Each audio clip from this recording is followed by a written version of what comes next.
بعض مذاہب میں ہر طرح کے بال بڑھاؤ، نہ یہ بھی غلط. بعض میں ہے کہ بالکل ایسے صاف، نہ بالکل نیچر کے مطابق حکم دیا.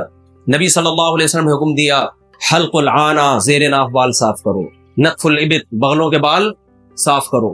یہ خدائی تعلیمات کے بغیر ممکن نہیں ہے. پھر جب آپ سے پوچھا گیا کیوں، آپ نے فرمایا 10 چیزیں پیغمبروں کی فطرت ہیں، وہ پیغمبروں نے سکھائی ہیں، لہذا میں بھی سکھاؤں گا. پھر اس میں آپ نے فرمایا ناخن کا صاف کرنا، غسل براجم، گھٹنوں پہ جو میل جمع ہو جاتا ہے اس کو صاف کرنا، یہ جو جوڑ ہوتے ہیں نا ہمارے، اور پھر بغلوں کے بالوں کو صاف کرنا، دانتوں کا صاف کرنا. آپ صلی اللہ علیہ وسلم نے فرمایا ساری پیغمبروں کی کیا ہے، یہ پیغمبروں کی فطرت ہے، پیغمبروں کے احکام ہے، اس کو فالو کرنا پڑے گا. تو یہ اس دور میں یہ ساری، میں پہلے بتاؤں جلدی جلدی نا خالق اور مخلوق کے بارے میں. آپ وضو دیکھ لو، آپ نماز دیکھ لو. عربوں میں عادت تھی صبح اٹھ کے پانی میں ہاتھ ڈالنے کی. آپ نے فرمایا اذا استيقظ احدكم من منامه فلا يغمسن يده في الاناء حتى يغسلها ثلاثا. تم میں جب کوئی صبح اٹھے، نلکوں کا رواج نہیں تھا، ہم تو اب نلکا کھول کے ہاتھ دھو لیتے ہیں نا، واش کرتے ہیں. عربوں میں عادت تھی ایسے کر کے ہاتھ ڈال کے پانی نکالا.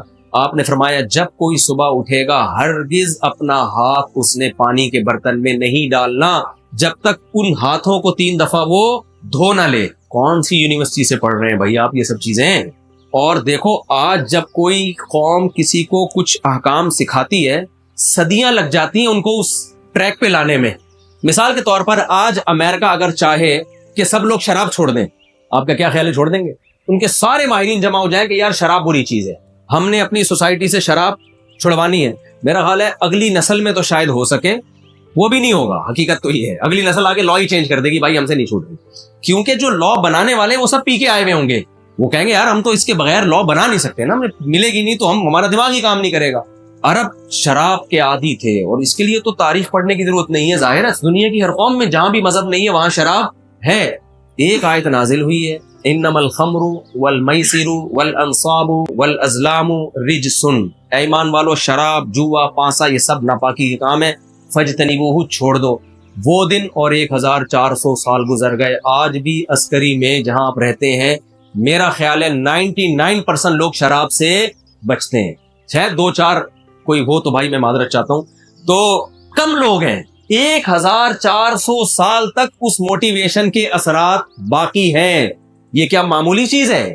کیا انسان کے پاس اتنی پاور ہے کہ وہ لوگوں کو ایک ایسی چیز چھڑوا بھی دے، فوراً لا بھی بنا دے، بتا دے لا، اور وہ اس کے پاس اتنی پاورفل موٹیویشن ہو کہ اس موٹیویشن کے اثرات 1400 سال تک اسی طرح چلے آ رہے ہوں جیسے 1400 سال پہلے تھے؟ اس سے پتا چلتا ہے بھائی یہ بشر کا کام نہیں ہے، یہ خدا کی مدد کے بغیر یہ ممکن نہیں ہے. تو آپ وضو دیکھ لیں، آپ نماز دیکھ لیں.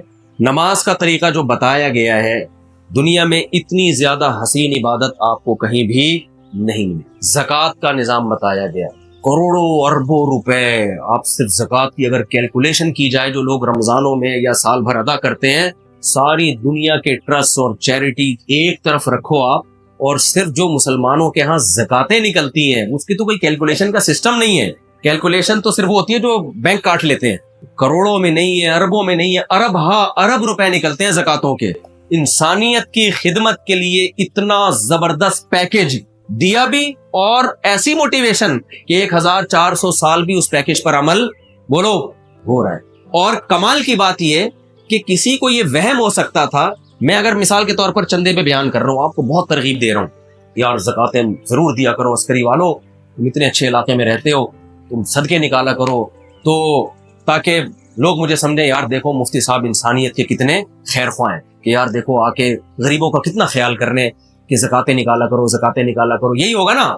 لیکن ایک وہم ہو سکتا ہے یار ایسا تو نہیں ہے کہ کل اس چکر میں ہو کہ یہ پھر مجھے لا کے دیا کرو.